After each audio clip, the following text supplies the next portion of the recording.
Oh, this one's a doozy, man. Look, true confession. I was doing everything right when I was going through this. Working out, going to church, showing up to the men's group, right? Listening to podcasts, reading my Bible. From the outside, I looked like a man in recovery. I mean, that I had a good look. I looked like I was doing the work and I believed it as well. Until I looked at what was actually happening underneath the performance. I'd have a great week of discipline and then go to the weekend and have some drinks and overeat, and I would call it rest. I deserved it. I'd read my Bible all week, crush it, do affirmations, and get to church on Sunday, do all that, and then have a weed gummy that night and tell myself I deserved it. I had built the appearance of healing. I had not built the actual thing. I had not built it. And the most dangerous part is I was editing my real story in the room where I was supposed to be honest. The men's group got, the cleaned up version. The coach I was working with got a presentable version, not the full deal. And the mess kept growing in the dark while I performed the rebuild in the light. So I'm going to name this pattern. I'm going to go through some things with me. Look, I'll throw it all out there, man, because I believe that when you hear real stories from myself, from other dads going through it, you realize like, holy smokes, like they did it too. And what I realized was that, gosh, I'll get into about what it was, but there was this version.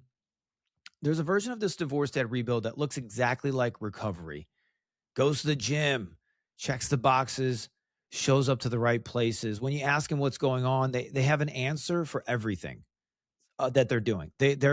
When you look at, and this happens all the time. I'll have chats with guys and we'll be talking and they'll throw me everything. Oh, I'm in therapy. I'm doing this. I'm working out, blah, blah, blah, blah. Awesome, dude. I was like, are you getting the results that you want with that? Or are you open to something else? How's that working out? Well, man, yeah, my mind, and then they'll tell me, and then they'll start to take the layers off. That's the deal. Every person that looks at this type of guy, or even myself, put myself in here, from the outside, it looks like he's doing great, right? But the inside, the same patterns, the same numbing, the same edited story. And this is what I call performing recovery instead of doing it. It's an act. It's an act. It's more common than any man in your audience realizes. Like in your world, you don't realize it because that's what you're doing, and you're just trying to protect yourself because you're hurt. You're in pain, man. You've just been crushed, or you're going through it, or you feel it with dad life, or whatever it is. But the performance feels like it's progress. Going to the gym feels like it's progress, and church attendance feels great, and men's groups, is kind of cool. Um, but if you're editing what you're sharing and what you're doing in those rooms, then you're going to keep slowly staying in the mud. You're getting this social credit of recovery without the transformation of it, right? And neuroscience says it like this. Psychologists call this self-presentation bias under stress. And get this, man, this is real. I was right in there, man. My hands up. When men feel shame about their actual behavior, they unconsciously curate what they reveal to others, which creates the illusion of accountability without its benefits. The brain gets the social reward of being seen as someone improving without the neurological rewiring that only comes from genuine exposure and change. The edited story is not protecting you guys. It is protecting the patterns that are destroying you. So I'm going to get into a little quick story about something that kind of was really relatable for me. I want you to picture a theater. Beautiful theater. I remember in Chicago, there's the Goodman Theater. I love it. It's beautiful. There's beautiful set. There's good lighting. It's a polished performance. The audience sees everything the director wants them to see, but behind the curtain, it's chaos. Cables everywhere, half-built props. Nobody knows their lines. Most of these divorced dads, I want you to see it like this. Most divorced dads in recovery have built a beautiful stage, a Goodman Theater. Exquisite. On the outside, the front of the house looks like healing. Behind the curtain, the drinking, the numbing, the edited truth, the procrastination, the distractions, the scrolling, the porn, whatever it might be. the weed gummy, after church, the binge. The stage is not the healing, the backstage is. Real recovery happens behind the curtain, not in front of it. When you finally let someone backstage, when you stop performing and start confessing, that is transformation. Guys, if this is already describing something you recognize, I want you to hit follow on Spotify, subscribe on Apple right now. Do it. Boom, boom, 2 clicks. Every follow puts this episode in front of another dad who's been performing recovery instead of doing it. 2 clicks. Nothing crazy. Just be like, yo, that was me. I'm doing that. Just honest. Share it with the dad. He's in a worse shape than you. Trust me. There's thousands of dads with a gun on their kitchen table. And these little podcast episodes are what's helping them get through this, grow through this, learn through this, build through this, not just for them, but for their kids. You can do that. I can't do it alone, but you can. You can become that help, that rope, that line for somebody else. So let me give you the tool now before we get into this a little bit more. I want to give you a couple things that help me, that's helping thousands of dads, not just talk about it, not just share about it, but expose the virus, expose the brokenness so that they can have real freedom, real growth, transform their life and legacy. The first thing is stop editing the real story. In every room where you're supposed to be honest, be actually honest. So in our school group, one of the guys, it's great. Like he's kind of has this porn alcohol thing going on. And I just tell him, dude, just keep sharing it. Keep getting accountable to it. And each week, it's been several weeks, it's been less and less and less. And he's slowly rewiring. Remember, guys, it takes 21 days for a new habit, 62 for a transformed thought. This is not going to be a weekend, surge where it's going to happen. It's going to be a continuous thing. It's a new pattern. It's a new you, but you got to be honest. Not the clean version, the version that makes you look further along than you are. That's the version. That's the man. The men's group needs to know about the weekend or the struggle, or if you have a coach or a mentor, or in our school community, a guy was dealing with that. I said, first, get that stuff out of your pockets. The more it's exposed into the light, the faster this weed will die and it will be eliminated, right? The accountability partner needs the real number, not the rounded up one, not the cool version, not the stage look. So here's the test. If you would be embarrassed for the room to know what you did last weekend, that's exactly what the room needs to hear. Vagueness keeps the pattern alive. Specificity kills it. The second thing is name the cost clearly, not abstract specifically. For me, I was throwing away time. I was throwing away life. I was throwing away leadership. I was throwing away intentionality with my children. I was throwing away too many things when I looked. It was a cost. When I would check out on the weekends, my kids could feel it.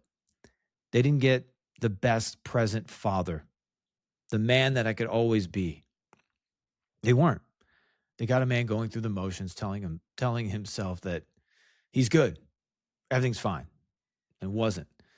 It is your children's experience of who their father is. That's what they're getting. And you got to know that. Name the cost out loud. Write it down. Make it specific enough that it hurts to read it back. That's when you'll start to get freedom. That's when you'll start to grow.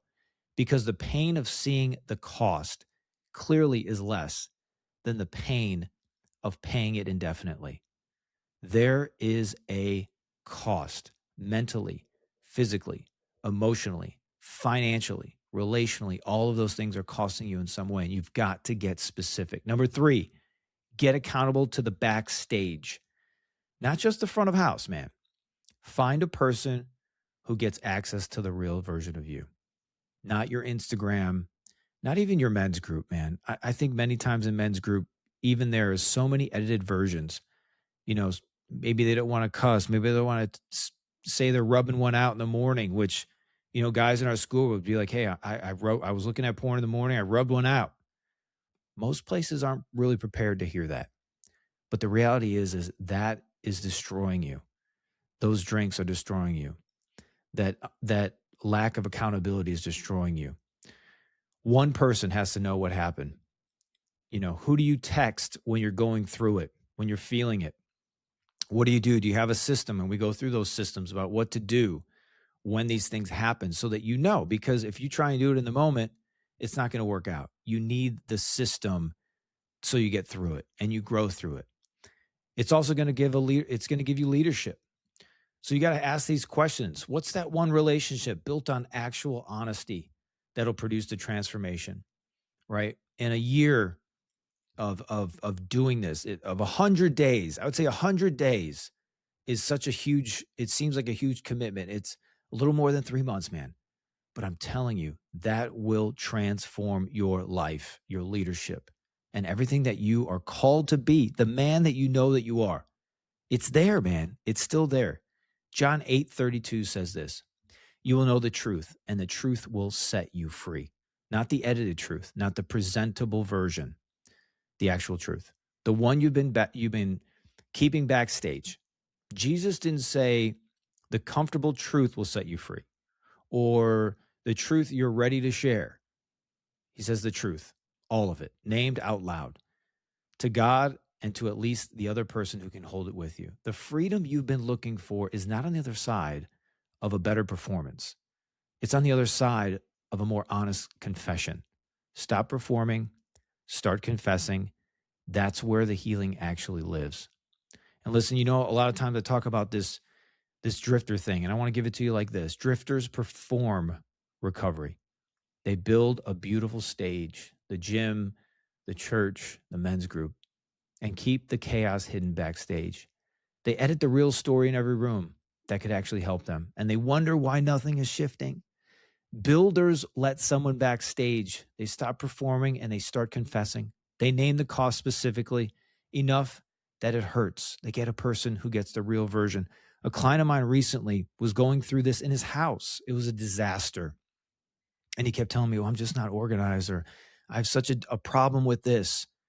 And it's all of these things from my children and stuff from their stuff and stuff from the marriage. And I look at it and it triggers me. I said, bro, what if you just got somebody to help you with it and clear it out?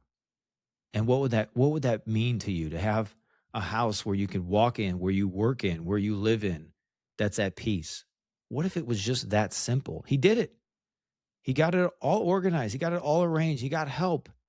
And he goes home now in peace. He works in peace. Yes, does he think about his kids, but he now has a plan for where those thoughts are going. He's accountable. He's a client of mine. Him and I are accountable to what to do, when to do it, how to do it. And listen, it's not about being perfect. There's no man that's perfect. You're going to still have a mess up. You're going to think about those things maybe more than you should. But the champions are the ones that bounce back faster. So don't think about the miss. Think about how fast do you bounce back? How fast do you come back? That is the champion that you are. That is the man you're becoming. It's the man that's always there. It's the bounce back. It's not the loss. And when you learn from the loss, it's never a loss. It's a learning moment. It's something you can take and say, cool, I'm going to do better there. I'm going to bounce back faster. So listen, if this episode hits you, share it with a dad. Get in our school group as well. If you're not in there, just get in. It's open forum. Lots of band of brothers in there already doing it, already working it through, right? If you're just doing this on your own, man, you're going to get wrecked. And if you're listening to this, subscribe. Just start feeding your mind with things that are going to help you. On Apple, on Spotify, share it, drop a comment, drop a question, get curious, learn, grow, build. That's what this is for. 1 million dads are going to transform. It's going to transform their legacy. It's going to transform their life. It's going to impact a nation. When dads are doing this at their full capacity, then a nation will be changed. I believe that. If that's you're like, yo, I'm in. Then get in our school group, get into the podcast, start building this out in real life. I love you guys. I pray for you every single day, and I'll see you on the next one. God bless you.